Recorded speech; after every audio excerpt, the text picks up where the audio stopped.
As an integrated development environment, Workbench is unsurpassed for building synergy applications.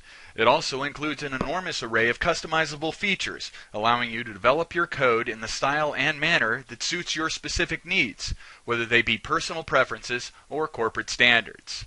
This webication focuses on basic configuration of Workbench, where to go to find the settings you need, and methods of customizing the editor exactly as you need it. You will find that a few settings, a few tweaks here and there, and a few customizations can help you become more productive more quickly. The first stop should always be the Tools Options menu. It's here that you'll find general settings for the editor, file extension specific setups, including options specific to DBL formatting, color coding settings, and even file options that define how your code is loaded, saved, or backed up.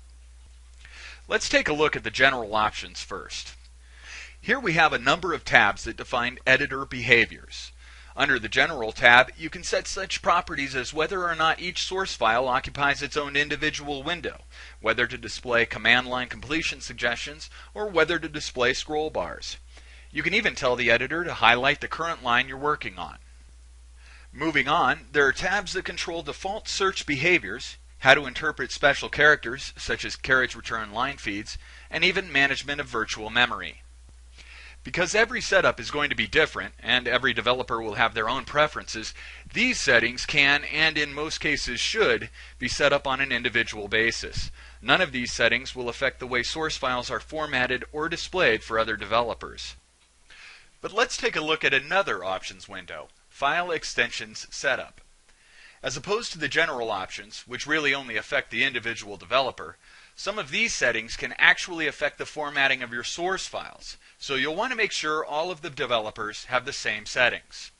For instance, on the Indent tab, you can specify how many characters are placed in each automatic syntax indent. The number of spaces for each tab stop is also specified here, and whether pressing the tab key inserts spaces or actual tab characters. If your application uses non-standard extensions for source files, this is also the place you'll let Workbench know that these are actually Synergy file types. For instance, if you've named all of the source files for your subroutines with a .sub extension, simply add sub as a new extension and refer to the file type DBL. Now, the editor will recognize all of the syntax as being Synergy specific and automatically apply the proper formatting to your code. Perhaps just as important, Workbench will also now tag the .sub source code, giving you IntelliSense features in your development for any of the routines contained in a .sub file. As a side note, if you find that the editor is behaving oddly when working in a particular source file, or that the context tagging appears to not be working, remember to check File Extension Setup and ensure that the file type is associated with DBL. Another Extensions tab worth taking a look at is Autocomplete, which tells the editor how to behave when it recognizes a word you've started to type. If you've got Autocomplete turned on, Workbench will give you a list of possible completions for any command you type. Here, you can customize how quickly Workbench will offer you a list of choices, and how many characters you'll need to type first. If you've got a decent machine and you're a reasonably fast typist, try setting the values to 3, 250, 250. You can always fine-tune them later. Finally, make sure you click on the DBL Options button at the bottom of the screen. This will make sure that the automatic indenting of code blocks is occurring the way you or your company prefers. Extended Syntax Expansion is also located here, which is useful when, and only when, you're developing for Synergy version 9 or later. If you've got installations running with previous versions of the runtime, you'll want to leave this unchecked, as the older compilers will not recognize some of the keywords, such as end main, end function, and the like. Another Tools Options window to review is File Options. Here, you can specify what happens when you load or save your files.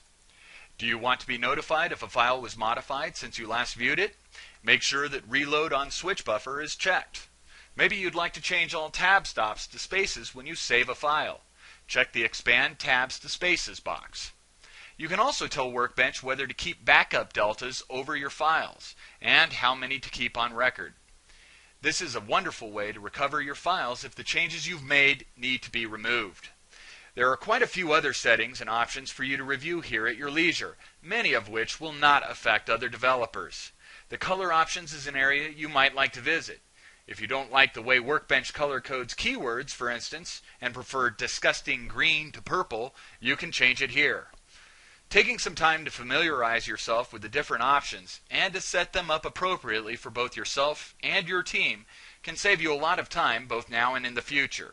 And if you're not sure what a setting or an option is used for, remember that every page has its own help button, so finding the answer is really only a mouse click away. Be sure to check out other Workbench web applications for more information on customizing and configuring Workbench.